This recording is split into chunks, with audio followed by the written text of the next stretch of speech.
بڑی خطرناک قوم ہے یہ، بہت خطرناک قوم.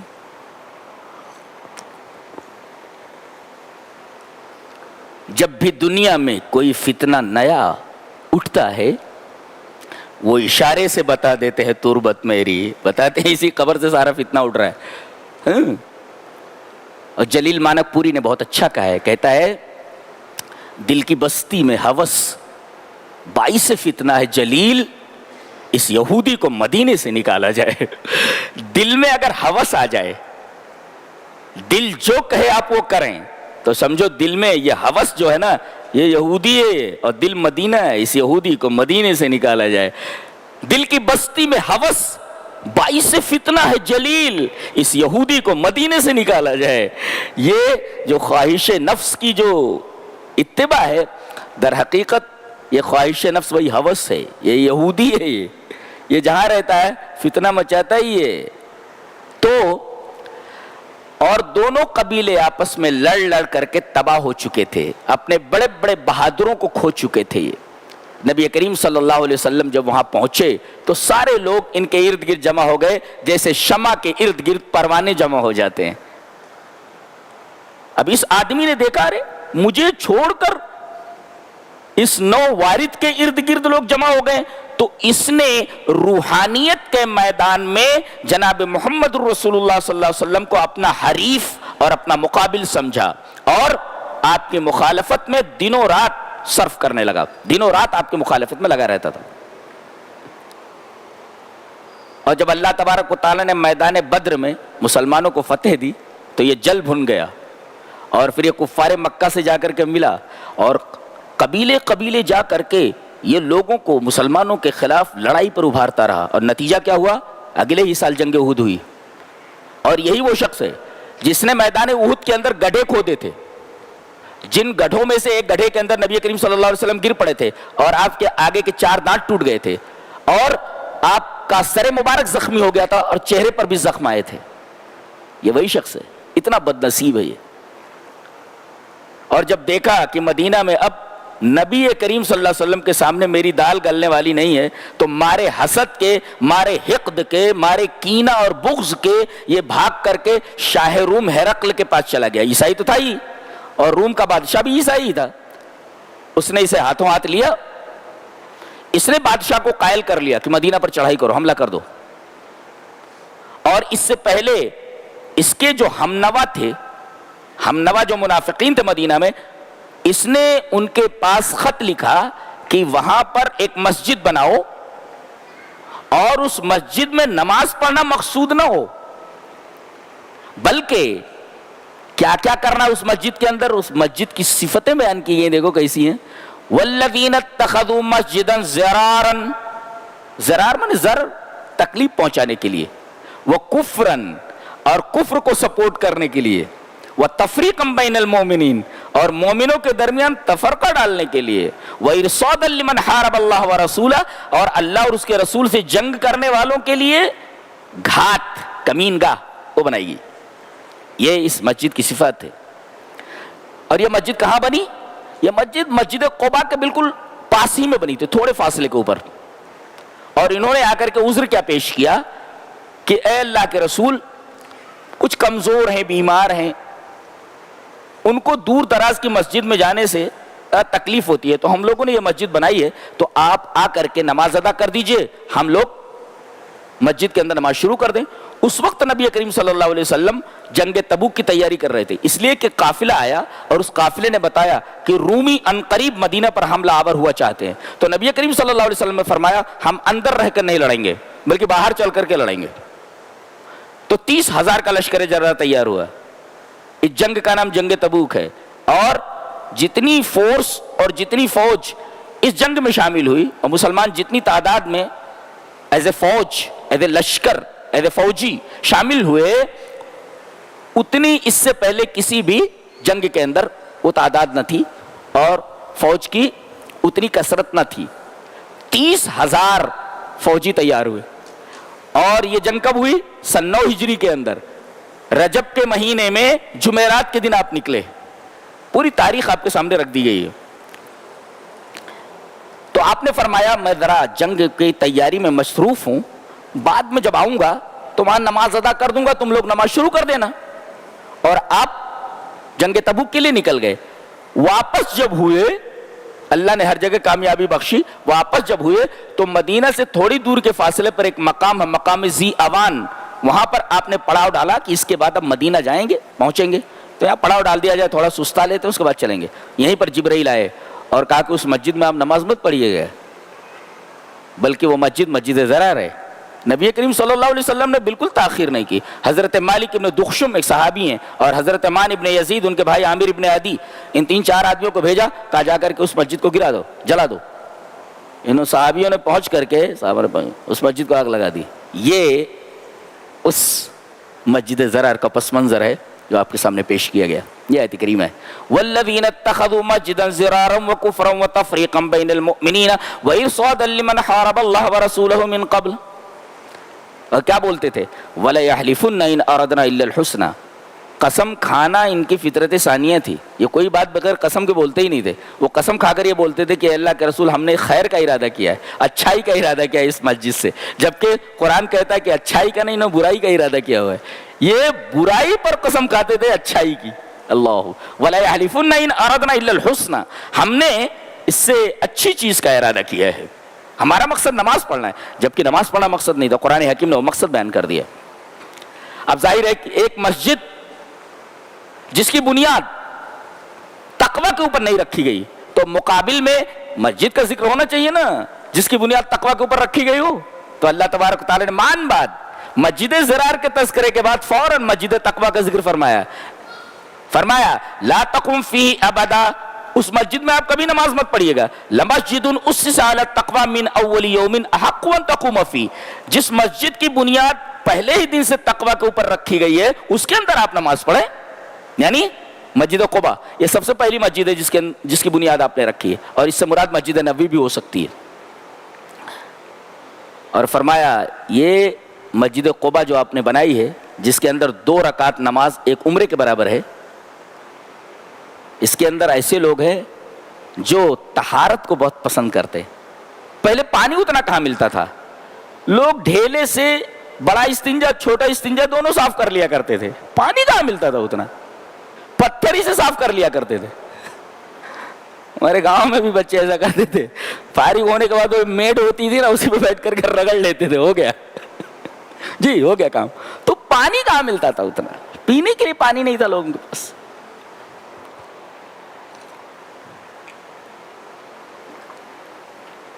تو یہ ڈھیلا بھی لیتے تھے اور پانی بھی لیتے تھے. اور فرمایا کہ اس مسجد میں آپ کھڑے ہوں, اس مسجد میں آپ نماز پڑھیں. واللہ یحب المطہرین, اللہ بہت زیادہ طہارت کرنے والوں کو بہت پسند کرتا ہے. جتنی پاکی آپ پسند کریں گے اتنا ہی اللہ تبارک تعالیٰ آپ سے محبت کرے گا. 5 وقت تو آپ وضو بناتے ہی ہیں, تو ویسے بھی اللہ آپ سے محبت کرتا ہے. بہت بڑی بات ہے پاکی اختیار کرنا.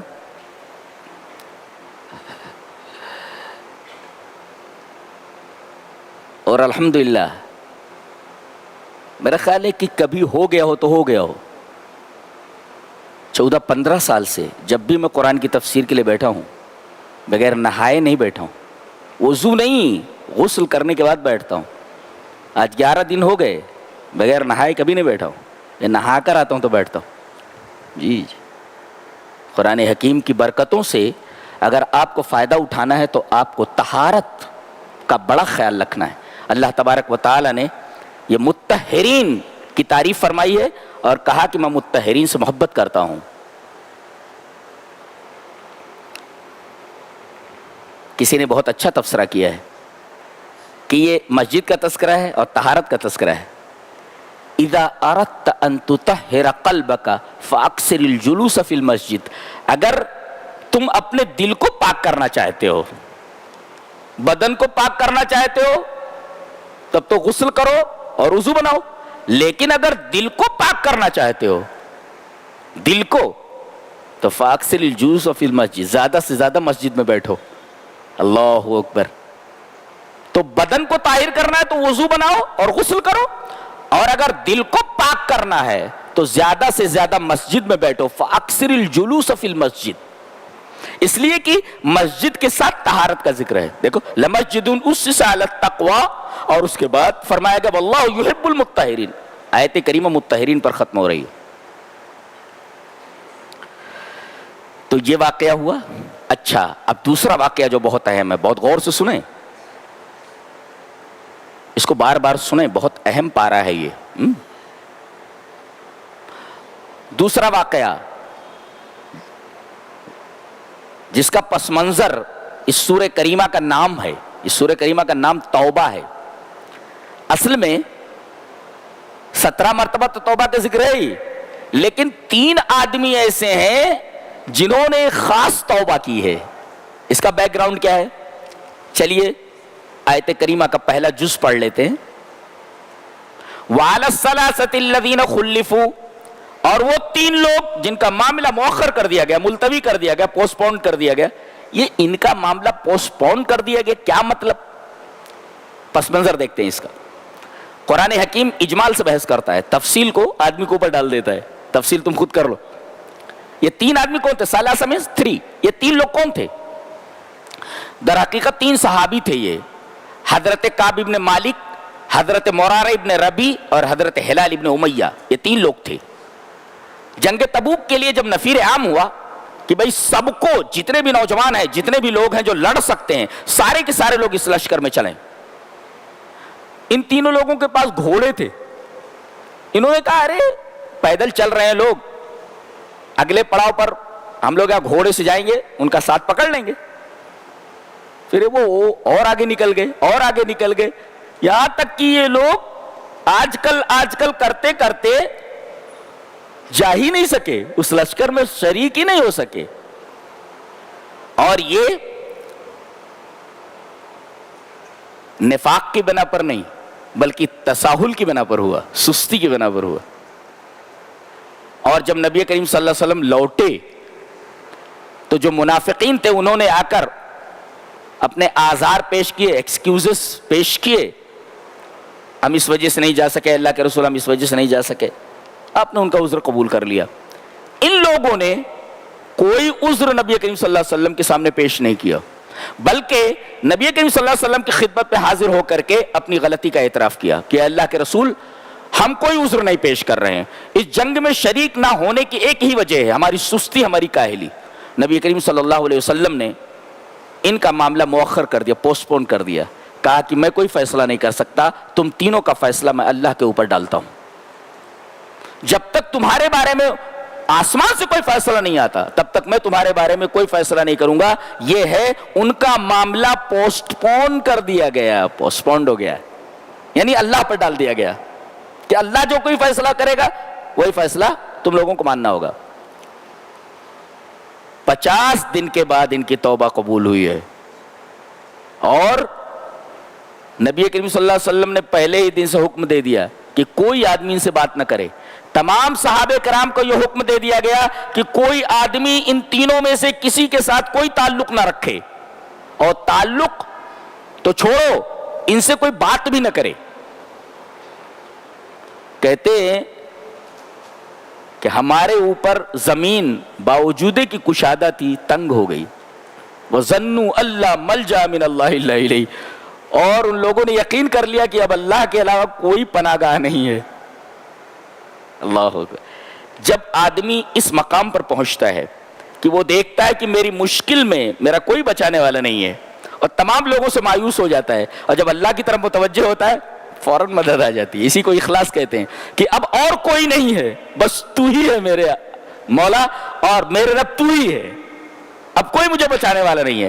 جب تمام چیزوں سے مایوس ہو جاتا ہے کہ یہ چیزیں میری مدد نہیں کر سکتی, اور یقین کر لیتا کہ اب صرف اللہ ہی ملجو ماوا ہے میرا, وہی پناہ گاہ ہے, پھر اللہ کی مدد آ جاتی ہے. 50 دن کے بعد ان کی توبہ قبول ہوئی. پہلے ہی دن سے کہہ دیا گیا ان سے کوئی تعلق نہ رکھے, ان سے کوئی بات چیت نہ کرے, اور 40 دن کے بعد کہہ دیا گیا کہ تم لوگ اپنی بیویوں سے دور رہو. ان کی بیویوں سے کہہ دیا گیا کہ اپنے اپنے میکے چلی جاؤ, یہاں نہیں رہنا ان کے ساتھ. اللہ, بیویوں سے تھوڑا بات چیت کر لیا کرتے تھے, یہ بیویاں بھی چلی گئیں, تو کیا حال ہوا ہوگا ان کا. اللہ اکبر. اور 50 دن اس کے بعد اللہ تبارک تعالیٰ نے ان کی توبہ قبول فرمائی. یہاں دیکھیے 2 مرتبہ توبہ کا ذکر ہے. اللہ کیا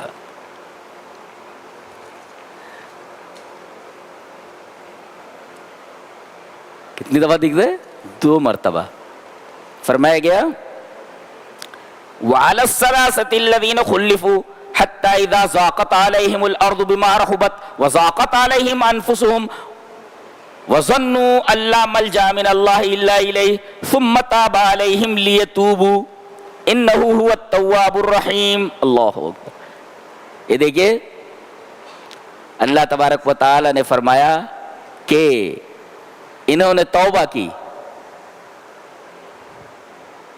اور 2 مرتبہ توبہ کا ذکر فرمایا. یعنی توبہ کی توفیق ہم نے دی.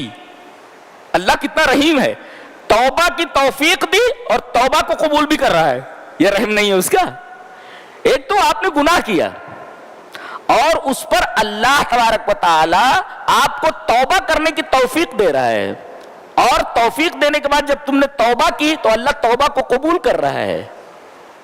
ما ارحمک یا سیدی, ما ارحمک یا ربی, تو کتنا رحیم ہے میرے رب. اے اللہ. ثم تاب علیہم لیتوبوا ان اللہ هو التواب الرحیم. بار بار توبہ کا ذکر ہے. توبہ کرنے سے پہلے مرنا نہیں ہے. توبہ اللہ کو بہت محبوب ہے, بہت زیادہ محبوب ہے.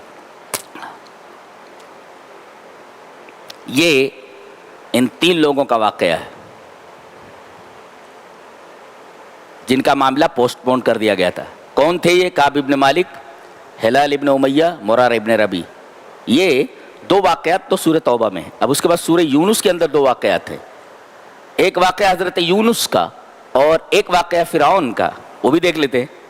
ہوا یہ کہ حضرت یونس علیہ السلام اللہ کے نبی ہیں, ان کو ایک بستی نینوا کی طرف بھیجا گیا تھا جو عراق میں ہے, بابل کے علاقے میں ہے نینوا, اور جس میں 100,000 1,00,000 لوگ تھے. قرآن حکیم نے یہ تعداد بتائی ہے سورہ صافات میں کہ بستی میں کتنے لوگ تھے؟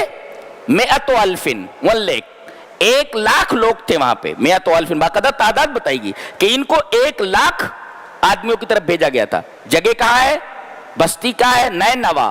اور کس علاقے میں؟ بابل کے پاس, عراق میں. انہوں نے جب لوگوں کے سامنے دعوت پیش کی تو قوم نے ان کی دعوت پر لبیک نہیں کہا, تنگ آ گئے, اور انہوں نے اعلان کر دیا کہ تم لوگ میری بات نہیں مان رہے ہو, فلاں فلاں دن تمہارے اوپر عذاب آنے والا ہے. اور غصے کے مارے بستی سے نکل گئے. دیکھو غلطی دونوں سے ہو رہی ہے. ایک غلطی تو قوم سے ہوئی کہ انہوں نے نبی کی بات نہیں مانی, اور ایک غلطی اس نبی سے ہو رہی ہے کہ بغیر اللہ کی اجازت کے یہ بستی چھوڑ رہے ہیں. غلطی دونوں سے ہو رہی ہے. اور عجیب بات تو یہ ہے کہ دونوں نے توبہ کی بعد میں. اب جب چلے گئے اس دوران جیسا کہ انہوں نے کہا تھا عذاب آ گیا. بالکل عذاب کا بادل امٹ کر ان کے سروں کے اوپر آ گیا. فوراً انہوں نے رجوع کیا اللہ کی طرف, اور اپنی عورتوں, اپنے بچوں, یہاں تک کہ اپنے جانوروں کو لے کر کے ایک میدان میں جمع ہو گئے, اور انتہائی عاجزی تضرع سے اللہ تبارک و تعالی سے معافی مانگی, توبہ کی, اور اللہ تبارک و تعالی نے ان کی توبہ قبول فرمائی اور عذاب کو ہٹا لیا.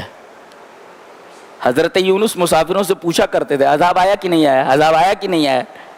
پتہ چلا کہ عذاب آیا تھا مگر ہٹ گیا. اب کہنے لگے کہ جس قوم نے میری تکذیب کی تھی, مجھے جھٹلایا تھا, اب اس قوم میں جانا نہیں چاہتا. پھر ایک ندی پار کرنا تھا, ایک دریا پار کرنا تھا, کشتی میں بیٹھے. اب اس کے بعد کشتی جب ڈاما ڈول ہونے لگی تو ان کو اٹھا کر کے ندی میں ڈال دیا گیا, دریا میں ڈال دیا گیا. ایک مچھلی آئی اور مچھلی نے ان کو نگل لیا. دیکھو سزا ملی ان کو. وہاں تو عذاب ہٹ گیا, ان کو سزا دی جا رہی ہے کہ بغیر میری اجازت کے بستی چھوڑا تم نے کیسے, اس کا مطلب یہ ہے کہ غلطی کسی سے بھی ہو، نبی سے بھی ہو، صحابی سے بھی ہو، غلطی معاف نہیں کی جاتی. غلطی کا اپنا ایک اثر ہوتا ہے. جیسے آدمی زہر کھا لے تو کوئی بھی کھا لے، مولوی کھا لے تب بھی مر جائے گا، ولی کھا لے تب بھی مر جائے گا، ایک جاہل کھا لے تب بھی مر جائے گا، عالم کھا لے تب بھی مر جائے گا. اس کا ایک اثر ہوتا ہے نا. تو گناہ کا اپنا ایک اثر ہوتا ہے. ان کو جب دریا میں ڈال دیا گیا، بڑی مچھلی آئی اور اس نے نگل لیا ان کا. کہنے لگے جب یہ مچھلی کے پیٹ میں پہنچے، کئی تاریکیاں ہیں. ایک تو مچھلی کے پیٹ کی تاریکی ہے، اور دوسرے دریا کی تاریکی ہے، پھر تہ بتہ جو پانی کا لیول ہے اس کی تاریکیاں ہیں. ان تاریکیوں کے اندر فنادا فی الظلمات اللہ الہ الا انت سبحانک انی کنت من الظالمین. بہت جاندار دعا ہے یہ. آدمی اس کو مصیبت میں اپلائی کر کے دیکھے. فنادا فی الظلمات، تاریکیوں میں، چاروں طرف تو تاریکی ہی ہے، ایک تاریکی نہیں ظلمات ہے. اب پکارا، اللہ تبارک و تعالی نے ان کی دعا کو قبول، فاستجبنا لہ، ہم نے ان کی دعا قبول کی اور کہا کہ یہ دعا صرف انہی کے لیے نہیں ہے قبول کرنے کے لیے، جو بندہ بھی اس کے ذریعے دعا مانگے گا. وہ کذالک ننجی المؤمنین، قیامت تک ہم مومنوں کو نجات دیتے رہیں گے اگر یہ دعا کرتا ہے تو. یہ صرف حضرت یونس کے لیے خاص نہیں ہے. اللہ کا کوئی بھی بندہ، میرا کوئی بھی بندہ اگر پریشانی میں ہے اور حضرت یونس علیہ السلام کی اس دعا کے وسیلے سے کوئی بات مجھ سے کہتا ہے، کوئی چیز مانگتا ہے، کسی مشکل کے دور کرنے کی ہم سے طلب کرتا ہے، تو ہم اس کی مشکل دور کر دیتے ہیں. اللہ نے کیسے ان کو مچھلی کے پیٹ میں رکھا، حیرت کی بات ہے. مچھلی کے پیٹ کی خصوصیت جانتے ہیں آپ؟ میں نے پڑھا ہے، آپ وہ انٹرنیٹ پہ دیکھیں، اتنی گرمی ہوتی ہے اس کے پیٹ میں کہ لوہا پگھل جاتا ہے. جی جی جی اتنی گرمی ہوتی ہے. آپ نیٹ پہ مار کے دیکھیے اس کے پیٹ کی جو گرمی ہوتی ہے کتنے لیول کی ہوتی ہے، نہائی لیول کی ہوتی ہے. لوہا پگھل جاتا، حدید پگھل جاتا، لوہا پگھل جاتا ہے. بتائیے مچھلی کے جس پیٹ کے اندر لوہا پگھل جائے، اللہ تبارک و تعالیٰ نے ان کو اس جگہ محفوظ رکھا. کیا مطلب؟ اگر آدمی اللہ سے توبہ کر لے تو اللہ تبارک و تعالیٰ کہیں آپ پگھلنے والے ہوں تو اس پگھلنے والی جگہ سے بھی آپ کو نجات دے دے گا. تو کائے کو ڈر رہے ہیں ہم؟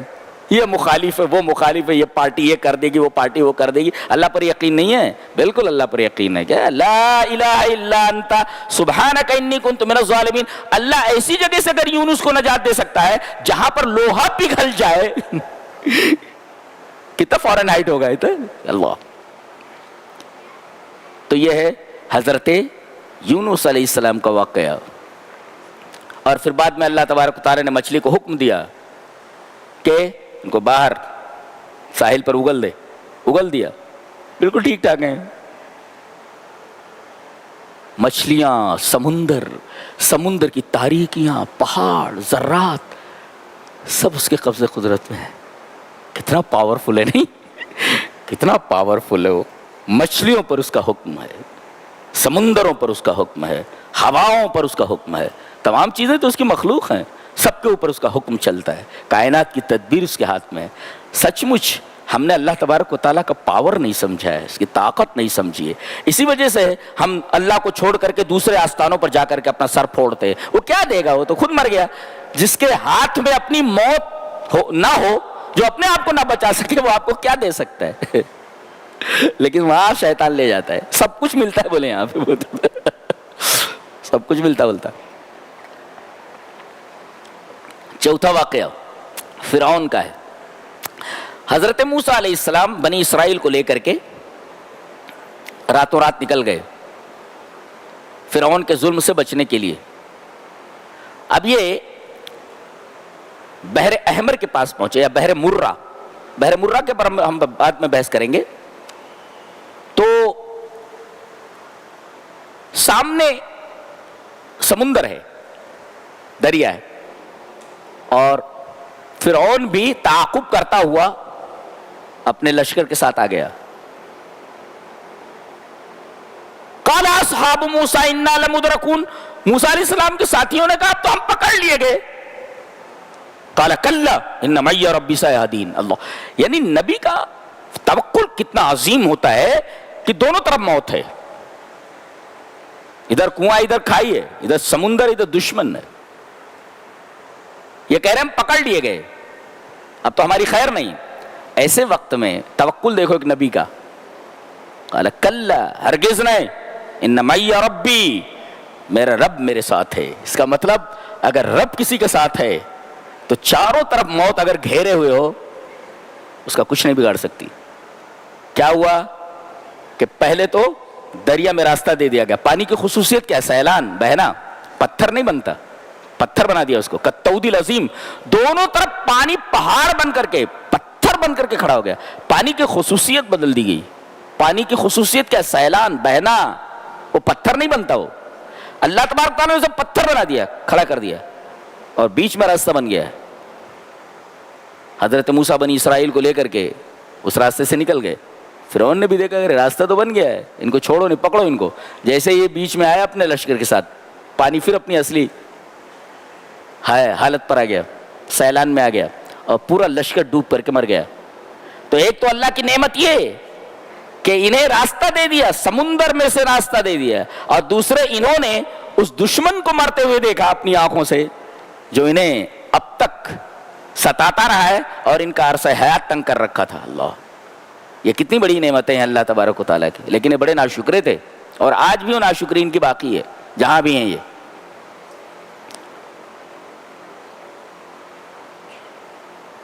پھر اس کے بعد اللہ فرماتا ہے کہ جب یہ ڈوبنے لگا یہ تو کیا بولتا ہے معلوم ہے؟ زندگی بھر تو کہتا رہا انا ربکم الاعلی, میں تمہارا سب سے بڑا رب ہوں. اب جب پھنسا, حتی اذا ادرکہ الغرق, جب غرق ہونے کے قریب ہوا تو قال آمنت. دیکھو یہ دعا کیسی ٹیڑھی مانگ رہا ہے, دیکھو ایسے وقت میں بھی کتنا بدماش ہے یہ. دیکھو زندگی میں سدھرا نہیں تو موت کو تو کیا سدھرتا. مومن کا شعر ہی نہیں, زندگی ساری کٹی عشق بتا میں مومن, آخری وقت میں کیا خاک مسلمان ہوں گے. تو یہ بندہ غرق کے جب قریب ہوا, قال آمنت انہ لا الہ الا الذی آمنت بہ بنو اسرائیل. اتنا ٹیڑھا کرنے کی کیا ضرورت ہے؟ میں ایمان لایا کہ نہیں ہے کوئی معبود اس ذات کے علاوہ جس پر بنی اسرائیل ایمان لائے. یہ دیکھو گھما رہا ہے پورا. کہہ دینا چاہیے تھا نا کہ میں اس پر ایمان لایا جس کے علاوہ کوئی معبود نہیں. میں اس ذات پر ایمان لایا, لا الہ الا الذی, نہیں ہے کوئی معبود سوائے اس کے جس پر بنی اسرائیل ایمان. یہ کیا ہے؟ دیکھو گھما رہا ہے, کیسا گھما رہا ہے. اب آواز دی جا, الان, اب, ناؤ, وقد عصیت, اس سے پہلے نافرمانی کرتا رہا, وقد عصیت قبل وکنت من المفسدین, فسادی کہیں گے, اس سے پہلے تجھے یہ نہیں سوجی تھی. اس کا مطلب یہ ہوا کہ ایمان باس معتبر نہیں ہے. عذاب کو دیکھ لینے کے بعد اگر کوئی آدمی ایمان لاتا ہے تو ایمان معتبر نہیں. ایمان باس بولتے اس کو. فرشتوں کو دیکھنے کے بعد یا عذاب دیکھنے کے بعد ایمان معتبر نہیں. اللہ نے فرمایا میں تیری لاش کو, تیرے بدن کو نجات دے دوں گا تاکہ آنے والے لوگوں کے لیے تو نشانی بن جائے. کہتے ہیں کہ کیریو کے میوزیم میں, قاہرہ کے میوزیم, اب بھی اس کی لاش موجود ہے. اور لوگ بتاتے ہیں کہ خصوصیت یہ ہے کہ جتنی بھی لاشیں سب ممیفائڈ ہیں, ہنوش شدہ ہے, ممی کی ہوئی, لیکن یہ لاش بغیر ممیفائڈ کے اب تک ویسی کی ویسی ہے. یہ اللہ تبارک و تعالیٰ کا یہ جو وعدہ تھا, اس وعدے کو پورا فرمایا. میں نے اس کو اس میں دیکھا ہے نیٹ کے اوپر کس طریقے سے یہ لاش بغیر ممی کی ہوئی, بغیر ہنوش شدہ رکھی ہوئی. تو یہ واقعہ فرعون کا ہے. تو گویا کہ کتنے واقعات ہو گئے؟ 4 واقعات. اب ہم اس پارے کے نکات کے اوپر بحث کریں گے. فرمایا والسابقون الاولون من المهاجرين والانصار والذين اتبعوهم باحسان رضي الله عنهم ورضوا عنه واعد لهم جنات تجري تحتها الانهار خالدين فيها ابدا ذلك الفوز العظيم. ایک بہت پیاری بات بتانے جا رہا ہوں, شاید زندگی میں آپ نے سنی ہو. اور جس جنت کو طلب کرنے کے لیے ہم لوگ اتنی محنت کر رہے ہیں اور اللہ سے جنت مانگ رہے ہیں, وہ جنت کو دیکھو کیسی ہے. سابقون الاولون, پہلے ایمان لانے والے, ایمان میں سبقت کرنے والے, ایمان پیش کیا گیا, دوڑ کر کے ایمان قبول کر لیا. کون لوگ؟ انصار میں کے بھی اور مہاجرین میں کے بھی, مکہ والے بھی اور مدینہ والے بھی. اچھا, یہ والذین اتبعوہم باحسان, اور جو لوگ ان کے بعد احسان کے ساتھ ان کو فالو کرنے والے ہوئے، یہ سابقون الاولون. پھر انہی کے پیچھے جو لوگ چلے، یعنی ان کی اتباع جنہوں نے کی احسان کے ساتھ. کیا مطلب؟ احسان کی قید لگی کہ یہ لوگ پہلے ایمان لائے اور جن لوگوں نے ان کو فالو کیا احسان کے ساتھ. احسان کے ساتھ کیا مطلب؟ فی العقائد والاقوال والافعال طلبا لمرضات اللہ. اللہ کو راضی کرنے کے لیے جن لوگوں نے ان انصار اور مہاجرین میں کے جو سابقون الاولون ہیں، ان کے اعتقاد میں، ان کے عقیدے میں، ان کے اقوال میں، ان کے افعال میں ان کو فالو کیا. تو ایک تو سابقون الاولون ہیں اور پھر ان کو فالو کرنے والے لوگ ہیں. ان سب کے لیے رضی اللہ عنہم ورضوا عنہ. اچھا، یہ سابقون الاولون کون ہے؟ کیسے ہم جانیں کہ سابقون الاولون ہے؟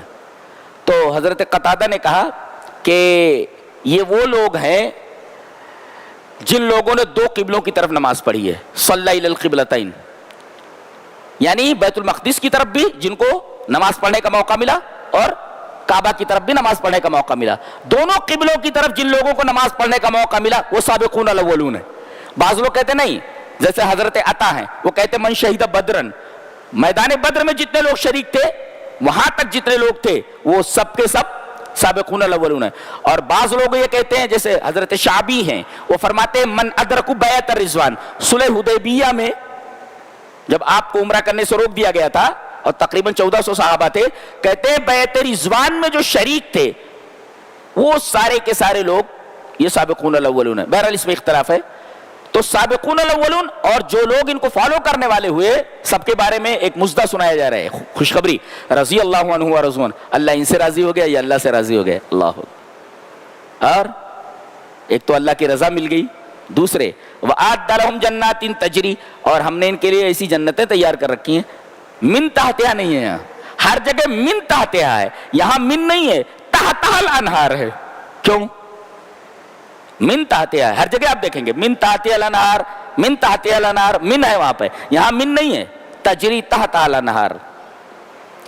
اس کی دو توجیحات کی ہے مفسرین نے، کہ ایک ہے کہ ایک باغ ہے اور اس باغ کے اندر آپ کا بنگلہ بنا ہوا ہے، آپ رہ رہے ہیں، اور اس باغ کے اندر جو پانی آ رہا ہے تاکہ درخت مرجھائے نہ، پژمردہ نہ ہوں، یہ پانی باہر سے آ رہا ہے، دوسرے ایریے سے آ رہا ہے. ان الانہار تکون آتیۃ من موقع آخر. مفسر لکھتا ہے کہ یہ جو نہر ہے یہ آپ کے باغ سے باہر سے آ رہا ہے. یہ نہر کیا سمجھے آپ؟ جب یہ آپ کے حد میں نہیں ہے تو ہو سکتا ہے کوئی اس نہر کو بند کر دے تو آپ کے باغ میں پانی کیسے آئے گا؟ تو یہ ہے من تحتہا الانہار، یعنی باہر سے پانی آپ کے بنگلے میں آ رہا ہے اور آپ کے باغ میں آ رہا ہے. اور تحتہا الانہار کا مطلب ہے باہر سے نہیں آ رہا ہے، نہریں وہیں ہیں جہاں آپ کا بنگلہ ہے، جہاں آپ کے باغات ہیں، نہریں وہیں سے نکل رہی ہیں. اللہ اکبر. یہ فرق ہے. اور ایک صاحب کہتے ہیں تجری تحتہا الانہار، آپ کا باغ ہے اور آپ کا بنگلہ ہے، اس کے نیچے سے پانی جا رہا ہے. وہ تو آج دیکھو نا پل بنا ہوا ہے، مبنا یہ عمارت ہی تو ہے، پل، اس کے نیچے سے پانی بہ رہا ہے. تو ذرا سوچو کہ اللہ تبارک و تعالی پانی میں آپ کا محل تیار کیے ہوئے، پانی میں بھی آپ کے محل لاتے ہیں، پانی میں بھی. وہ کہتے ہیں ان بیوتہم داخل الماء. ایک مفسر کہتا ہے کہ پانی میں آپ کا محل ہے، یعنی ارے بھائی ہوا میں اگر مکان بنایا جا سکتا ہے تو وہ تو جنت ہے، کچھ بھی ممکن ہے، ایوری تھنگ از پاسبل. تو ہر چیز ممکن. تو اللہ تبارک و تعالی نے پانی کے اوپر مکان بنا رکھا ہے آپ کا. کبھی کشمیر جاؤ تو شکاروں پر بیٹھ کر وہ جو نائے ہوتی ہے اس میں ساری چیزیں آپ کو ملیں گی، کھانا پینا ساری چیزیں، اور وہ چلتا پھرتا گھر رہتا ہے. تو جب دنیا میں جھیلوں کے اوپر ایسے مکانات بنا دیے گئے ہیں جو چلتے رہتے ہیں، تو کچھ جنتیں ایسی آپ کو دے دی جائیں جو پانی کے اوپر ہوں، آپ کے مکانات پانی کے اوپر بنے ہوئے، نیچے سے نہریں جا رہے ہوں. ممکن تو ہے ہی ہے نا، ایوری تھنگ از پاسبل. جنت ہے وہ کہ مال عین الرأت، جسے آنکھوں نے دیکھا نہیں